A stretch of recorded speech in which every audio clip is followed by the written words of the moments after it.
I came to give my thanks, Cecilia Ragnar, Lady of the Camellia Palace, announced, her voice warm and genuine. She stood before Evelyn, her hand placed over her heart, a picture of graceful gratitude. Curson stood beside her, looking on with a curious expression. Evelyn, her sword held casually at her side, looked slightly taken aback. A group of soldiers marched in formation behind her. She turned and asked, Lady of the Camellia Palace, and Curson? If you're talking about young Master Theo, then it's okay, Evelyn replied, a hint of a smile playing on her lips. I think he would still grow his talents even without my help, she added, a touch of modesty in her tone. Curson and Cecilia exchanged a glance. That might be true, but Cecilia began. Knowing that someone acknowledges him sincerely and supports him, Cecilia continued, her voice filled with emotion. And knowing that person is someone very reliable is definitely a great source of strength for him. Evelyn's eyes widened slightly, a blush creeping onto her cheeks. I heard that you are that kind of person to Theo, Cecilia added. No, I am only a retired one-armed inspector. Evelyn demurred, flustered by the praise. Curson, ever practical, added, please don't put yourself down. Cecilia continued, there are a lot of times where the light that illuminates the way doesn't realize how bright it is. She paused, then declared, you are that light. Evelyn, overwhelmed by the sentiment, looked down, a single tear tracing a path down her cheek. I will help you so that your light can spread across the world, Cecilia vowed. Evelyn, touched by Cecilia's words, managed a small smile. Thank you, young master, she whispered, her voice thick with emotion. I heard that you took special care of it, Theo's voice said from behind her. Evelyn turned, a grateful smile on her face. Thanks to you, I'm able to return to the White Dragon Squad. Theo sighed, a hint of regret in his voice. I should have taken care of it sooner, he said, his gaze downcast. Seems like Mother has tossed the credit to me, he added. Cecilia responded with a knowing smile. That's very her. Thank you, Mother, he added, his voice filled with gratitude. Evelyn, the pink-haired knight declared, her voice ringing with new-found resolve. Pledge to you, young Master Theo, as your sword. Theo met her gaze, a hint of a smile playing on his lips. The scene shifted, showcasing a majestic, mountainous landscape, the peaks jagged and imposing. Thank you, Theo said, his voice soft but firm. I'll be in your care, he added, his gaze fixed on the towering peaks. White Dragon's Nest, the narrator announced, the image focusing on a massive, intricate structure carved into the mountainside. Dragons soared through the air, their forms both graceful and powerful. This is White Dragon's Nest, where the wyverns live, the narrator explained. Theo and Evelyn stood before the nest, their figures dwarfed by the scale of their surroundings. As you know, the White Dragon Squad conducts operations with wyverns, so the entrance ceremony is being held here. If I fail to find a partner, I can't join, right? Theo asked with concern in his voice. Evelyn nodded. Yes, that rarely happens, but there are such cases. Theo thought about Hulkus and Erica. Will the Rankers be all right? He wondered aloud. I don't think this suits their aptitude, Theo added, his voice filled with doubt. Well, they'll deal with it themselves. First, you may look around, Evelyn suggested, gesturing towards the vast expanse of the nest. Usually you can immediately feel which wyvern will be your partner, she added. A massive clawed foot stomped into view, followed by the imposing form of a large, brown-scaled dragon. A demon species, Optrex, the Evelyn explained. A tyrant predator with a huge size of up to 15 meters and brown scales, the narrator continued. A sleek, dark purple dragon with a long, serpentine body soared through the air. Poisonous species Aviali, the Evelyn introduced. A poisonous dragon that sprays purple venom mist. Has a long body like a snake. The venomous needle at the tip of its tail is a deadly weapon. A stocky, gray dragon with a large, bladed tail emerged from beneath the ground. Blade dragon species Sigia, the Evelyn stated. A docile herbivore dragon. Hides under the ground and does surprise attacks from underground when it detects a threat. Several smaller, agile dragons with fiery breath flew overhead. Speed dragon species Velociraptor, the Evelyn announced. Small yet agile species that hunt in groups and are highly intelligent. Has the ability to spit fire. The wyverns currently managed by the White Dragon Squad are largely divided into these 4 types, Evelyn explained, gesturing towards the various dragons. How is it? Have you felt something with any of them? She asked, turning to Theo. Theo, his expression thoughtful, replied, feeling.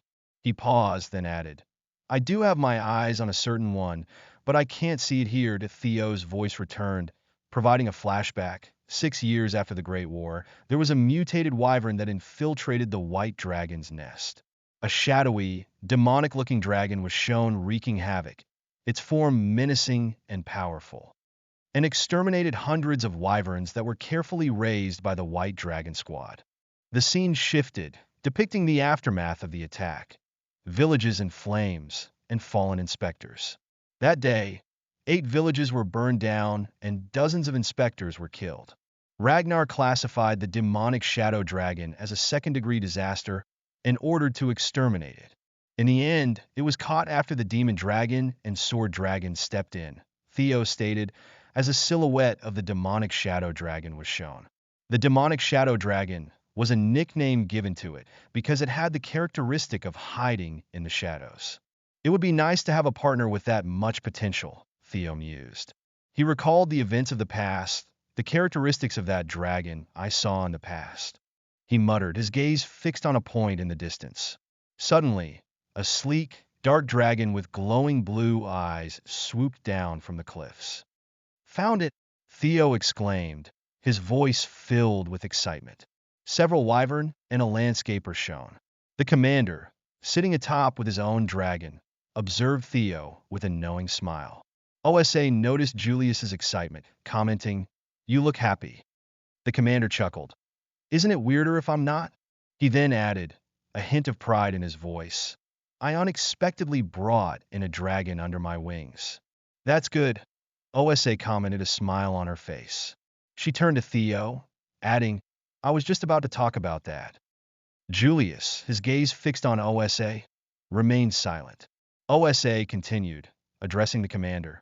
Captain of the White Dragon Squad, you intend to make Theo the center of the unit in the future, right? The commander simply responded with silence. OSA, unfazed, stated, As I thought, you're careful of your words. She added, a hint of defiance in her voice. Words are the source of all trouble anyway.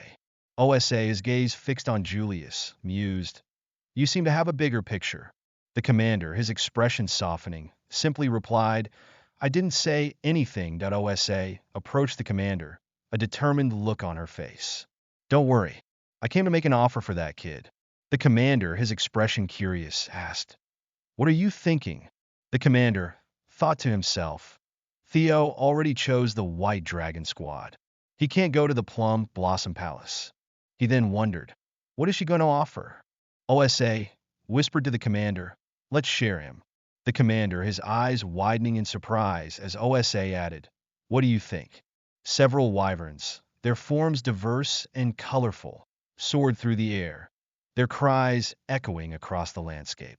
Evelyn, her expression turning serious, addressed Theo. They're doing it again.